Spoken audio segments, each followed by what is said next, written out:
Сұлу болуға ұмтылу, келбет және дене күтімін жасау деген секілді нәрселер тек қыз келіншектерге тән деген түсінік бар.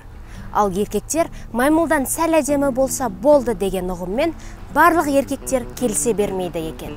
Әрине, бүгінгі видеодағы кейіпкерлер артық қыламын деп тыртық қылғандар. Дегенмен, олардың шешімдерінің түбінде сұлу болу мақсаты бар болғаны анық. Бірақ сұлулық ұғымы әркімге әрқалай. Менің атым Сәнім. Бұл ақпараттық танымдық білесіз бе YouTube арнасы. Сұлу еркек дегенді қалай түсінесіз? Жалпы сұлу деген сөз еркекке жараса ма?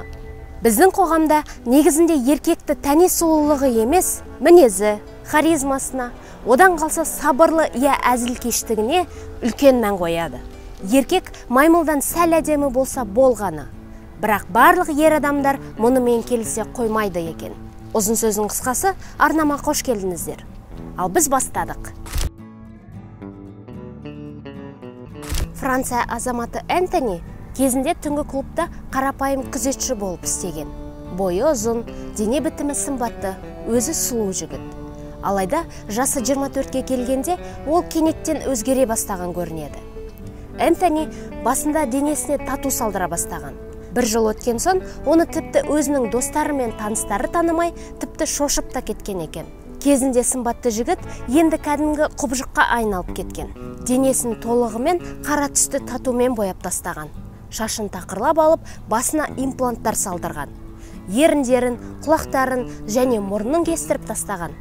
Көздерінің ағын қара түске боятқан, ал тілін екіге бөліп кестіріп, оны жасыл түске боятып тастапты. Ең сорақысы, ол қолындағы екі саусақтарын да кестіріп тастаған екен. Энтониді алғаш көргендер, оның ақыл есі дұрыс емес-ау деп ойлайды. Алайда, мұндай күрделі операциялар жасау алдында дәрігерлер оның ақыл есін тексереді. Яғни ақыл есінде кінәрат табылмаған. Өзінің айтуынша, осылай өзгеру оның бала кезден бергі арманы екен. Себебі кішкентайынан өзге ғаламшарлықтар туралы фильмдерді жақсы көрген. Өзге ғаламшарлыққа ұқсау оның балалық арманы. Қазіргі таңда Энтони 33 жаста.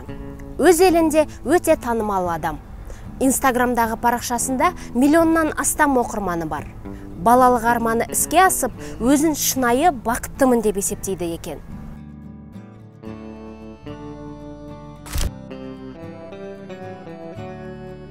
Германиядағы ең танымал дизайнер әрі модельер. Ел аузында оны гламур королі деп атайды. Негізгі бағыты әйелдерге арналған жарқын әрі ерекше көйлектер тігу.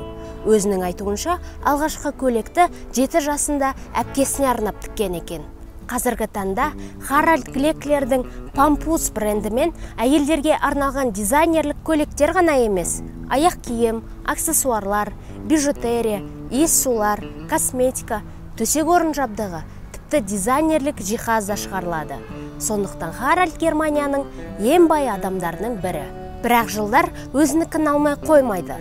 40 жастан аса бастағанда Харальдтың бетіне әжімдер түсе бастағандықтан, ол пластикалық операцияға жүгініп бетін тартқызады. Ол мұнымен тоқтамай, қасын алып тастап, орнына татуаж жасатты. Мимикалық әжімдерді құрту үшін ботокс салдырып, еріндерін үлкейтті. Нәтижесінде кезінде тартымды, жарқын жүзді болған жігіт қазір ұсқынсыз кәрі қуыршаққа немесе сайқымазаққа ұқсап қалды. Алайда ел жұрттың мазағы оны алаңдатпайтын көрінеді. 57 жасар Харальд өте бай.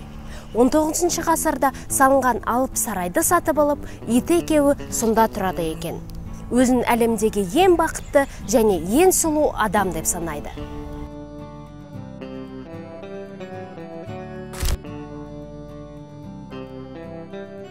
Ағайынды Игорь мен Григорий егіздер. Францияда туылған орыс ұлтының өкілдері. Екеуі де физика ғылымдарының кандидаты, ғалымдар және математиктер, әйгілі тележүргізушілер. 1980 жылдан бері көрермен сүйіп көретін Темп X атты ғылыми фантастикалық бағдарламаны жүргізетін болған. Ұзын бойлы, сымбатты егіздерге Францияның барша қыздары мен әйелдері ессіз ғашық болыпты. Алайда уақыт ешкімді аямайды. Уақыт өте ағайынды Богдановтар сымбаттылық пен жастығын барынша сақтап қалғысы келді. пластикалық операциялармен беттерін тартқызды, ботекс салдыртты, еріндерін үлкейтіп, тістерін толығымен ауыстырған. Нәтижесінде екі сымбатты жігіт беттері әрдайым ісіп жүретін екі құбыжыққа айналды. Алайда олар өмірінің аяғына дейін пластикаға жүгінгендерін мойындаған жоқ. Барлық сұхбаттарында келбеттерінің өзгерісі табиғи салдардан деп ат-тонын ала қашатын. Ағайынды Богдановтар 2021 жылы желтоқсанда 72 жастарында қайтыс болды.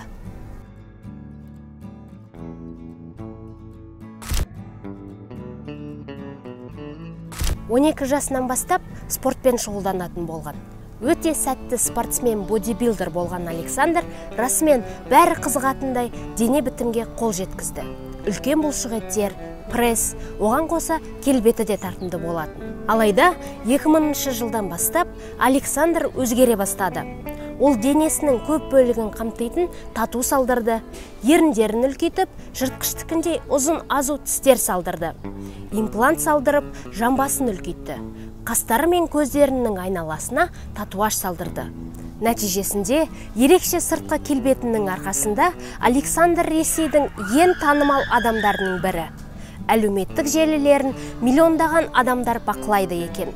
Сәтті блогер, үйленген, бірақ кезінде тым көп стероид қабылдағандықтан бедеу болып қалған екен. Сондықтан балалары жоқ. Бірақ ештеңеге қарамастан Александр толыққанды өмір сүреді. Үздіксіз саяхаттар, сұхбаттар, шоулар. Расында да бақытты сияқты.